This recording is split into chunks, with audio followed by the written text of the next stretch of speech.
Қайырлы күн. Менің каналыма қош келдіңіздер. Бүгін сіздердің назарларыңызға сливочный соуста дайындалатын макарондардың рецептісін көрсететін боламын.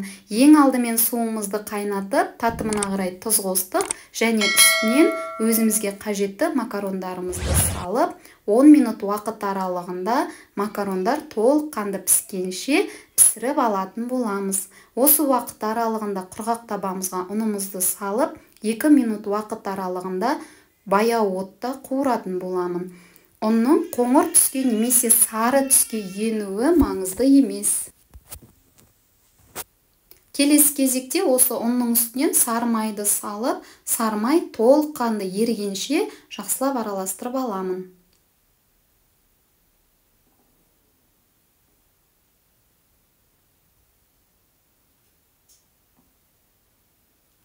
Келесі кезекте сары майымыздың үстінен сүтті құямын. Сүттің қоюлығы 6%.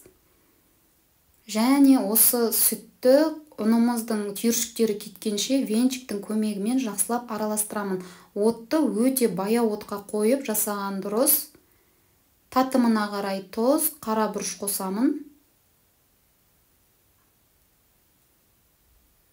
Үстінен сливочный сыр саламын.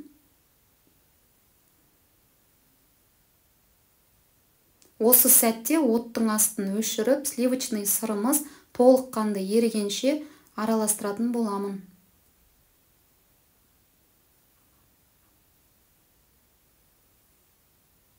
Менде дәл осындай өте әдемі нәзік масса шықты.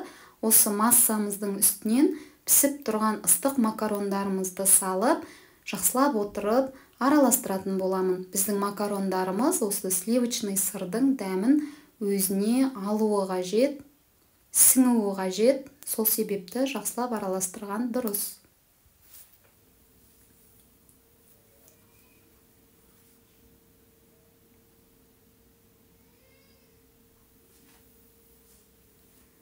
Келесі кезекте үстінен сырды үкіштен өткізіп саламын. Бұл өздеріңіздің қалауларыңызға қарай, егерде үйде сыр болмаса, салмай-ақ қоюға да болады. Және қақпағын жауып 5 минутқа қалдырамын. 5 минут уақыт аралығы өтті, өте керемет, созылмалы макарондарымыз дайын. Сыры өте тамаша болып еріген. Жақсылап араластырып аламыз. Және тарелкаға салып, дастарханға ұсынатын боламыз. Дәл осы макарон тек қана үлкен кісілердің ғана емес, кішкентай балалардың да жүрегін жаулаған деп айтқым келеді.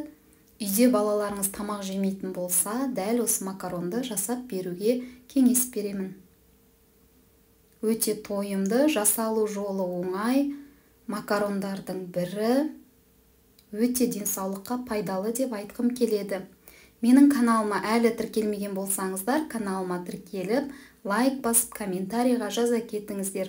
Қоңырауша белгісін басып қоятын болсаңыздар, менің жаңа видеоларым сіздерге бірінші болып көрінетін болады. Өте тамаша, керемет рецептерде менің каналымда кездесетін боламыз. Дәл осы макаронның рецептісімен макаронды жақсы көретін достарыңызбен міндетті түрде бөлісе отырыңыздар.